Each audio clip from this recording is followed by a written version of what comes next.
Selama hampir 5 tahun, dunia MMA terus menantikan satu pertanyaan yang belum pernah benar-benar terjawab. Masih mampukah Conor McGregor bersaing di level tertinggi? Kini penantian itu akhirnya berakhir. Mantan juara 2 divisi UFC tersebut dikabarkan kembali memasuki oktagon untuk menghadapi salah satu striker paling konsisten dan paling berbahaya di era modern. Max vakum selama hampir 5 tahun, cedera patah kaki yang serius, serta 2 kekalahan beruntun dari Dustin Poirier membuat sebagian besar penggemar meragukan peluang Conor McGregor untuk kembali bersaing di level elit. Namun, apakah pertarungan ini benar-benar akan berjalan semudah itu? Ataukah Conor masih menyimpan kualitas yang mampu mengubah jalannya pertandingan dalam sekejap? Dalam video kali ini, kita tidak akan menilai pertarungan ini berdasarkan popularitas maupun nostalgia. Kita akan mengupasnya dari sudut pandang teknis, strategi, dan kondisi terkini kedua petarung untuk mencari jawaban yang paling objektif. Pembahasan akan dibagi ke dalam 4 bagian utama. Bagian pertama, kita akan membahas kondisi terkini Conor McGregor, alasan mengapa comeback kali ini begitu penuh tanda tanya, serta mengapa duel melawan Max Holloway menjadi salah satu pertarungan paling menarik untuk dianalisis. Bagian kedua, kita akan mengulas keunggulan teknis Conor McGregor, mulai dari kemampuan mengatur jarak, membaca timing, hingga peluangnya menciptakan ancaman besar pada ronde pertama. Bagian ketiga, kita akan membahas tantangan terbesar yang dihadapi Conor setelah vakum panjang, sekaligus menganalisis perkembangan Max Holloway yang kini menjadi salah satu striker paling lengkap dan paling konsisten di UFC. Dan pada bagian terakhir, kita akan menyimpulkan seluruh analisis tersebut untuk memprediksi bagaimana jalannya pertarungan, siapa yang memiliki peluang terbesar untuk menang, serta faktor-faktor yang kemungkinan besar akan menentukan hasil akhirnya. Jadi, siapkan diri Anda, karena kita akan membedah setiap aspek dari laga besar ini secara mendalam, objektif, dan berdasarkan analisis teknis yang komprehensif. Selamat datang di Zona Fighter.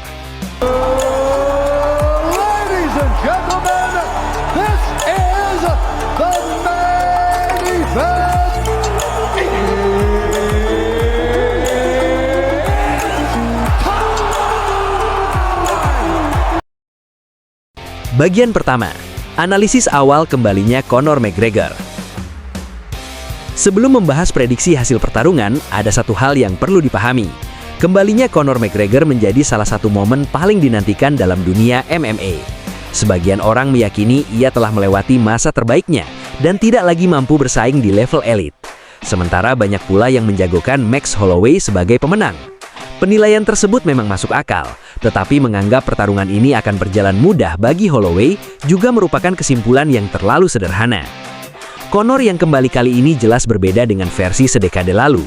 Di usia 37 tahun, ia datang setelah hampir 5 tahun vakum, pernah mengalami patah kaki serius, menelan 2 kekalahan beruntun dari Dustin Poirier, serta menghadapi berbagai persoalan di luar oktagon yang berpotensi mempengaruhi performanya. Justru kondisi inilah yang membuat duel ini menarik. Kita akan melihat Max Holloway yang sedang berada di puncak performa, menghadapi Conor McGregor yang masih penuh tanda tanya. Belum ada yang benar-benar mengetahui apakah refleks, timing, kecepatan, stamina, dan gaya bertarung Conor masih berada di level elit. Apakah ia akan kembali menggunakan footwork dinamis seperti saat mendominasi divisi featherweight, tampil lebih berorientasi pada tinju seperti melawan Dustin Poirier, atau menghadirkan kembali versi terbaiknya ketika mengalahkan Eddie Alvarez dengan kombinasi footwork, kontrol jarak, pull counter, tendangan pembuka, dan pukulan kiri lurus yang presisi. Inilah faktor yang membuat pertarungan ini sulit diprediksi. Namun, jika masih ada satu kualitas yang kemungkinan tetap dimiliki Conor, itu adalah timing. Sepanjang kariernya, ia tidak hanya mengandalkan kekuatan pukulan, tetapi juga kemampuan membaca momen, mengontrol jarak, dan menghukum setiap kesalahan lawan dengan presisi. Itulah alasan ronde pertama selalu menjadi fase paling berbahaya saat menghadapi Conor. Hal ini penting karena Holloway dikenal sebagai petarung yang membutuhkan waktu untuk membangun ritme, melalui jab, feint, perpindahan stance, dan kombinasi beruntun sebelum meningkatkan volume serangan secara bertahap.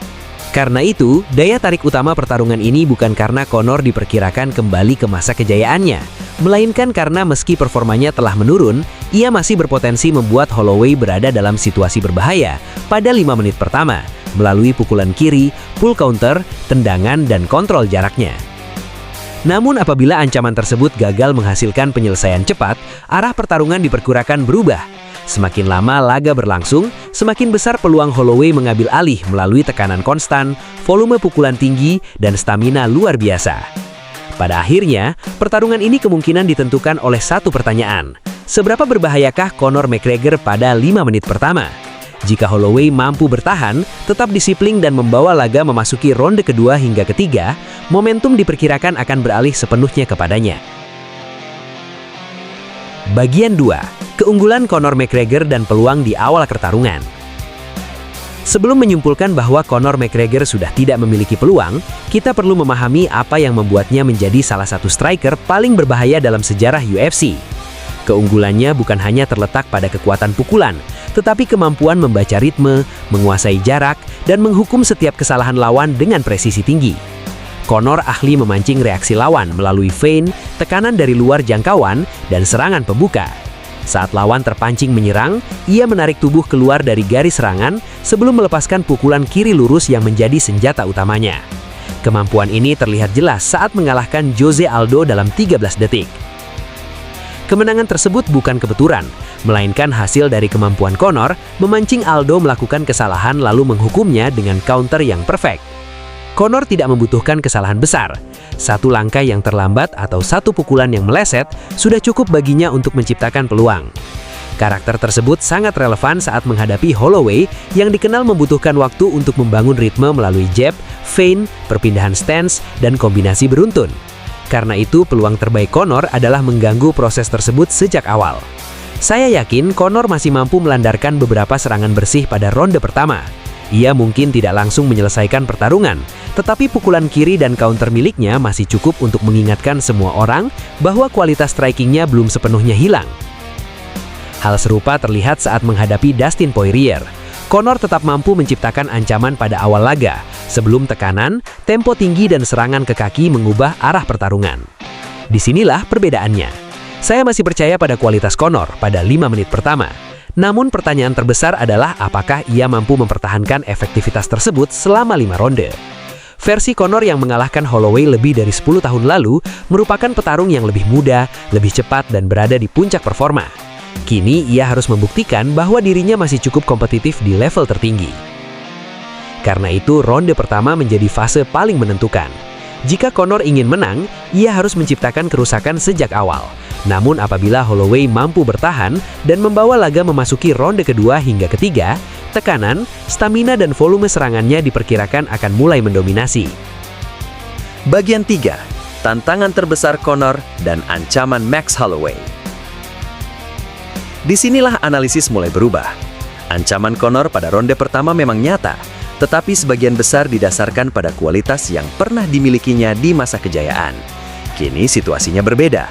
Ia kembali setelah hampir 5 tahun vakum, pernah mengalami patah kaki serius, dan akan menghadapi salah satu petarung paling aktif di UFC. Pertanyaan utamanya bukan lagi soal teknik, melainkan apakah tubuhnya masih mampu menjalankan gaya bertarung yang sama. Permainan Conor dibangun di atas kecepatan reaksi, timing, kontrol jarak, dan kemampuan menghukum kesalahan lawan. Sedikit saja penurunan refleks atau mobilitas akan langsung mempengaruhi efektivitas serangannya. Sebagian orang menilai kelas welterweight menguntungkan Conor karena ukuran tubuhnya lebih besar. Namun keuntungan fisik tidak akan berarti jika kecepatan dan presisinya mengalami penurunan. Di sisi lain, Holloway merupakan lawan yang sangat sulit bagi petarung yang lama absen. Ia terus memberi tekanan melalui jab, feint, pergantian stance, serangan ke tubuh, tendangan, dan kombinasi tanpa henti. Inilah yang membuat masa vakum Conor menjadi perhatian utama. Selama Conor tidak bertanding, Holloway terus berkembang dengan menghadapi lawan-lawan elit. Selain itu, daya tahan fisik Conor bukanlah keunggulan terbesarnya. Kini ia harus menjalani pertarungan 5 ronde di usia 37 tahun setelah cedera serius dan masa tidak aktif yang panjang. Mungkin Conor masih mampu memperlihatkan kilasan kualitas lamanya pada ronde pertama. Namun jika Holloway mampu bertahan, mulai menyerang tubuh dan kaki, serta meningkatkan tempo, peluang Conor diperkirakan akan terus menurun. Ketika Holloway berhasil merebut ritme, pukulan kiri Conor akan semakin mudah dibaca, efektivitas counter berkurang, dan jeda pemulihannya menjadi lebih panjang. Itulah sebabnya Holloway menjadi salah satu lawan comeback paling sulit bagi Conor. Ia tidak memberi kesempatan lawan bernafas dan terus memaksa mereka bertarung dengan tempo tinggi hingga stamina dan kepercayaan diri mulai terkikis. Bagian 4. Mengapa Holloway difavoritkan dan prediksi akhir. Holloway saat ini bukan lagi sekedar petarung dengan volume pukulan tinggi. Ia telah berkembang menjadi striker yang lebih matang, cerdas dan efisien. Footwork yang lebih baik, pergantian stance, feint, serangan ke tubuh, serta kemampuan membangun tekanan secara bertahap membuatnya jauh lebih lengkap dibanding beberapa tahun lalu. Menghadapi Conor, Holloway tidak perlu terburu-buru mencari penyelesaian. Strategi terbaik adalah menghormati ancaman pukulan kiri Conor, menghindari counter, menyerang tubuh dan kaki, lalu memaksa Conor bekerja semakin keras setiap menit. Inilah tipe pertarungan yang paling menyulitkan Conor. Holloway tidak bergantung pada satu pukulan, melainkan melemahkan lawannya secara perlahan melalui tekanan konstan, variasi serangan, dan tempo tinggi. Perbedaan terbesar keduanya saat ini adalah konsistensi.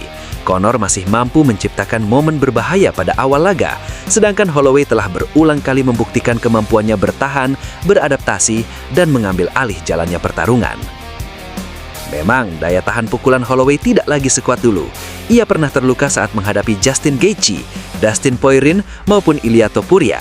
Karena itu, peluang Conor menciptakan kejutan pada ronde pertama tetap terbuka. Namun, jika Holloway mampu melewati 5 menit pertama tanpa kerusakan berarti, peluangnya untuk mendominasi akan meningkat drastis. Prediksi saya, Conor McGregor masih memiliki peluang menciptakan kejutan melalui pukulan kiri atau counter pada ronde pertama. Namun secara keseluruhan, skenario yang paling realistis adalah Holloway mampu bertahan dari ancaman awal sebelum menghentikan Conor melalui TKO atau KO pada ronde kedua atau ketiga. Jika itu terjadi, kemenangan Holloway akan menegaskan bahwa konsistensi bertanding, perkembangan teknik, dan daya tahan fisik tetap menjadi faktor utama untuk mengalahkan petarung yang telah lama meninggalkan arena. Namun kembali lagi, ini semua adalah analisis dan prediksi. Apapun bisa terjadi di dalam oktagon. Bagaimana menurut Anda? Mari kita berdiskusi di kolom komentar.